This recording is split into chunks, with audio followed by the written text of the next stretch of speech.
Welcome to the presentation of Sharingan, a transformer architecture for multi-person gaze following. This paper focuses on the task of gaze following, where we have an image and a person's head bounding box as input, and we want to predict the 2D location where this person is looking.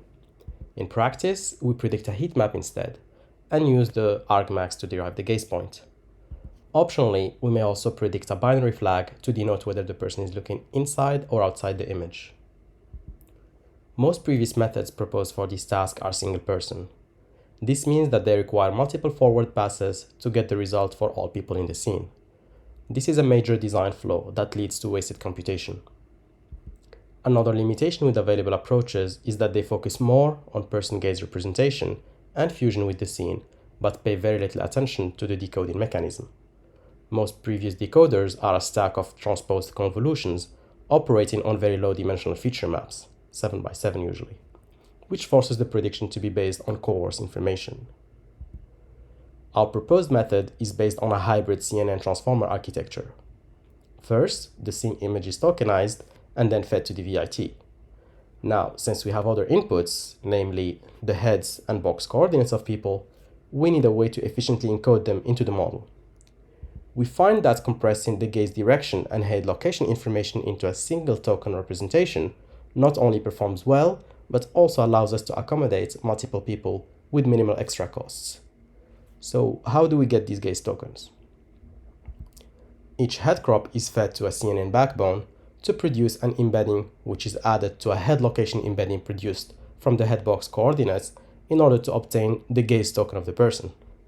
Optionally, we can also append another MLP to the intermediate gaze embedding in order to predict a gaze vector, which can be useful in certain cases. The image tokens are then processed by the VIT alongside these gaze tokens. In terms of decoding, we use multiple intermediate tokens from the VIT to predict the gaze heat maps of all people. Finally, we concatenate the input and output gaze tokens and feed them to an MLP to get the in versus out binary flag. Here, we introduce our conditional DPT, a lightweight multi-scale decoder whose goal is to improve the gaze decoding mechanism by leveraging more fine-grained information. The design is based on the standard dense prediction transformer, where tokens from intermediate layers are reassembled into feature maps of different simulated resolutions and fused progressively. The problem with the vanilla DPT is that it can only operate on image tokens and decode a single map. In our case, we want to decode multiple maps based on the gaze tokens. Our major change lies in the reassemble module. After the image tokens are projected and reshaped into a spatial feature map, we duplicate them and multiply each with the corresponding gaze token to make them person-specific. The fusion operation remains mostly unchanged. It combines feature maps from the previous and current levels, followed by an upsampling to a higher resolution. Our method achieves strong performance while being able to accommodate multiple people. It outperforms many single-person and multi-model methods from the literature. Our experiments also show that it generalizes very well across datasets. For example, a model trained on the gaze follow dataset and evaluated on the video attention target dataset is already able to get competitive results, surpassing most previous methods fine-tuned on the second dataset. This generalization also applies to different tasks related to gaze, such as mutual gaze and shared attention prediction. One important consideration of our method is the influence of the number of people on training and evaluation. We find that training with 2 or more people leads to the same performance.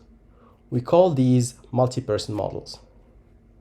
Expectedly, we also find that a model trained with 1 person, which we call a single-person model, is not able to do multi-person inference. The graph on the left shows that when evaluating a single-person model by feeding it multiple people at the same time, performance degrades significantly. However, this is not the case for its multi-person counterpart.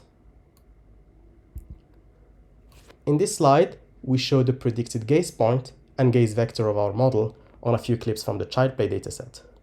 The inference process for each image is done in a single forward pass using all detected people.